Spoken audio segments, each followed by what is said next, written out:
տեսեք, նախ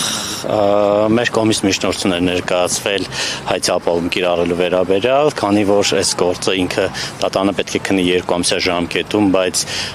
զուգահեռ նաև կառավարությունը 3 ամսյա ժամկետում պետք է առաջարկ ներկայացնի հայցի բաժնետոմսերի կամ գույքը ձեռք բերելու համար, մեր կողմից համապատասխան միջնորդներ ներկայացվել այդ գործողությունը կասեցնելու հետ կապված, որ կառավարությանը թույլ չտա նման գործողություն իրականացնեն։ Միաժամանակ դեռևս կհիշեք վարչական վարույթի շրջանակում մենք ներկայացել ենք միջնորդություն, որ կասեցնեն վարչական վարույթը, որովհետև Սահմանադրական դատանը քննում է այն օրենսդրական փոփոխությունները, որոնք եղան Սամվել Կարապետյանին ձերբակալելուց հետո եւ այս process-ները սկսելու համար արեցին, այսինքն օրենքում փոփոխություն կատարեցին, մտցրեցին նորմեր, որով կարող են հեծը վերցնել սեփականատերերից, այս մասով կասեցման հարցը, քանի որ Սահմանադրական դատանում այս բան գործը քննվում, դատանը այդ հարցն էր բարձրացրեց, թե կողմերը ինչ կարծիք ունեն այդ Սահմանադրական դատանում քննվող գործի հիմքով սույն վարույթը կասեցնելու հետ կապված, այստեղ զուտ տեխնիկական դատավարական մեր դիրքորոշումը հայտնեցին գլոբալ, այո, Սահմանադրական դատանում քանդար գործը քննվում է, չի կարող այդ նորմերը կիրառմամբ որոշում կայացվել կամ այդ նորմերի կիրառմամբ արտենից կայացված որոշման հիման վրա դատանը որոշի, որ այո, իրավաչափ է, թե իրավաչափ չէ այդ գործողությունները։ Այնտեղ նաև մեկ այլ հարց էլ կա հետադարձ ուժ տալու հետ կապված, քանի որ օրենքը ընդունվեց հուլիսին, բայց ուժ տրվեց, որ ասես նախկինում ինչ խախտում ունեցել ես եւ այլն, այդ սա հարցերին մենք կարող ենք այս բանին անդրադառնալ, այսինքն շատ մեծ, այսպես լիազորություններ տվեցին հանձնաժողովի նուտկեն նախարարին, որպեսզի հնարավոր նախկինում տեղի ունեցած ընդհանուր միջև այդ վարույթը հարուցելու պահին միջև Տաշիր գրուպի կողմից ձեռք բերել եղած խախտումներն էին անգամ բերել ներկայացվել 2015 թվականին 6-7 խախտում էր թույլ տվել հեծը, որոնք եղել են նախորդ սեփականատերերով, անգամ այդ էին ներկայացել։ Զուտ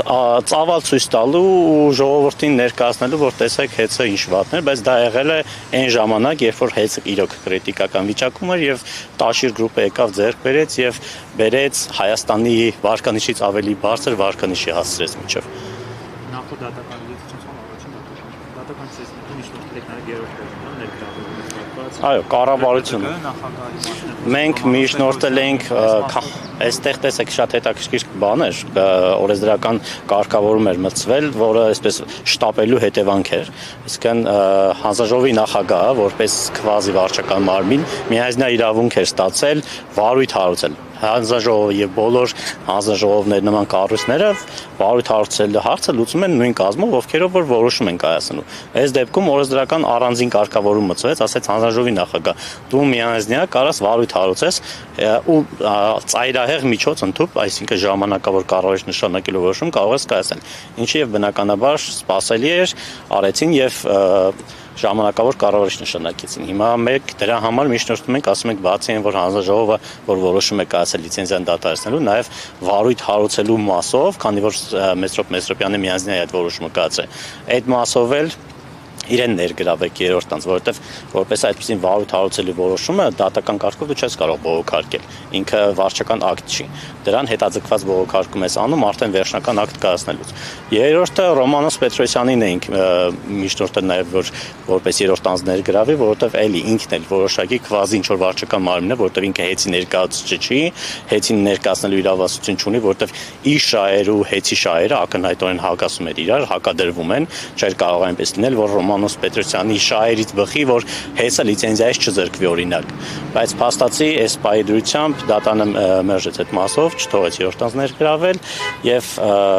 ինձ որպես հեծի ներկայացուցիչ դատանը թույլ չտվեց, որպեսզի ես ներկայացնեմ հեծին, այլ հեծին ներկայացնում է Ռոմանոս Պետրոսյանի կողմից լիազորված անձը, ով դատական նիստին ուղղակի չի ներկայանում, որովհետեւ հեծի աշխատակից ենթադրում եմ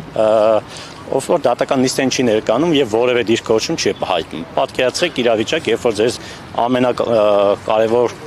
գործիքներից մեկը լիցենզիայից զրկում են, բայց դու որևէ ձայն չես անում այդ մասով, որևէ դիրքորոշում չես հայտնում, որևէ առարկություն չես ներկայացնում, որևէ բողոքարկում չես իրականացնում, աբսուրդ է։ Իսկն քեզանից երբ որ ինչ-որ մի բան գալիս են վերցնելու, դու բնականաբար դրա դեմ պիտի պայքարես։ Այս դեպքում հեծը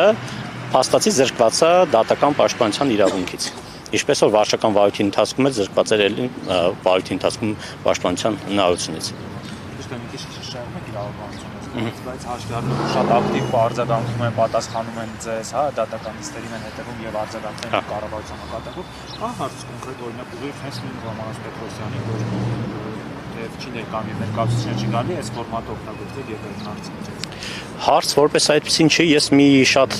ծեծված հարց եմ ընդամենը ուզում անդրադառնամ, որը շատ այսպես մանիպուլատիվ անընդհատ ներկայացում է։ Հստակ ուզում եմ արձանագրել, որ մեր ամբողջ հանրությունը հստակ իմանա։ Հեծի կողմից վերցրած որևէ վարկի տոկոս չի մտնում սակագնի մեջ, այսինքն այն որ կեղծ թեզերը, որ անդադ շրջանառում են տարբեր կալիբրի մարդիկ, որ տեսեք վարկեր են վերցել այդ տոկոսները մեր ժողովրդի հաշվին վճարել են եւ այլն, սա ակնհայտ սուտ տեղեկություն է։ Հեծի վերցրած որևէ վարկի որևէ տոկոս, որևէ լումայի չափով սակագնի մեջ չի մտել մեր բնակչությունը, այսինքն այդ վարկերի համար որևէ դրամի վճարում չի իրականացրել։ Այս շատ կարևոր հանգամանք է, որ պարբերաբար այդ կեղծ թեզը տարածվում է ու սրա դեմը մեկը միշտ պետք է փակել, որ հստակ ֆիքսել վարկի տոկոսները չեն մտել սակագնի մեջ։ Այս այլ բան չունեմ ավելելու, մի քանի օրից կիմանանք դատանի որոշումները կասեցնելու մասով էլ, հայցի ապահովում կիրառելու մասով էլ։ Պարոն Օրբելյան, մենք ի սկզբանե եթե նկատել եք դատական գործերում հայցի ապահովման միջնորդությունները միշտ ոնց որ հայցի հետատրվում եւ մենք այս գործով որոշել ենք չտանք, որովհետեւ օրենսդրական ժամկետ կա 2 ամիս է եւ 2 ամսում գործի քննության արդյունքում ըստ էության հասցնում ենք ոնց որ 3 ամսվա ժամկետում այդ գործընթացը չի ավարտվում մինչև որ 2 օր առաջ ստացանք կառավարության ներկայացուցիչ դիրքորոշումը, որով խնդրեց իրեն ժամանակ տրամադրել, որ ինքը ծանոթանա պատասխան ներկայացնի,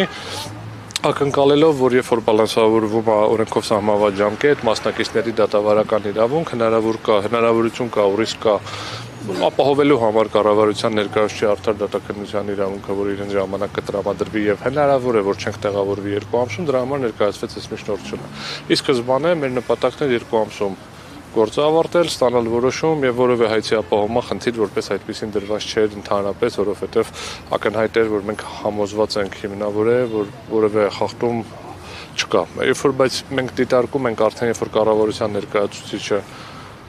պատահականորեն նոր իմացավ, նոր են ներգրավել ֆորմալ առումով, հա, բայց նոր միջնորդում է ժամանակախնդրում ծանոթանա պատասխան ներկայացնի, այդ ժամանակ մենք արդեն միջնորդեցինք եւ դրանով էր պայմանավորված մեր միջնորդությունը, սա շատ կարեւոր է, որ շուտ այնց այլ խնդիր չէր դրված։ Հիմա դա համընկավ ինչ որ նաեւ սահմանադրական դատարանի կողմից ոնց որ թե օր է որոշել փետրվարի 4-ը ոնց որ թե դրա հետ, բայց ակնհայտորեն մենք խնդիր չենք տեսնի, եթե կողմերը ունենան բավարար ժամանակ ծանոթանալու պայմանով, որ այնպիսի անդառնալի փոփոխություններ չլինեն, որ տեղի չունենան։ Գործընկերս էլ նշեց արդեն ավելի գլոբալ, եթե դիտարկեք վարույթ հարուցելու որոշումը, եթե դիտարկեք հաղորդումը, որի հիման վրա հարուցել է, այնտեղ կտեսնեք օրինակ այնպիսի ձևակերպումներ, որ ճիշտ է, այս ծախսերը բառացի եմ ասում, ճիշտ է, այս ծախսերը չի մտնում սակագնի մեջ, բայց կարող է հարկահանության հետ կապված հարցեր կան։ Բարեբուն իմաստով եմ ասում, այսինքն հարկային տեսչության գործառույթի էլեմենտ էլ կա։ Այն դեպքում, երբ որ պարբերաբար անցնում հարկային ստուգումներ, ցանկացած խախտում եթե լինում արձանագրվում, որպես կանոն չի լինում, այսինքն այս տեսակետից էլ է պետք կարևոր է, բացի վարկեր, վարկի տոկոսներ, երաշխիքներ եւ այլը, մնացած բոլոր գործընթացներն էլ ինքնին ուղղակի տես տպավորությունը այն է, որ կարդում ենք, որ գնացեք մի բան գտեք տարբերակով։ Ամեն դեպքում սա կարևոր է ֆիքսենք, որ կասեցման միջնորդությունը դրա համար է հիմա ներկայացվել ոչ թե սկզբից, որովհետև մենք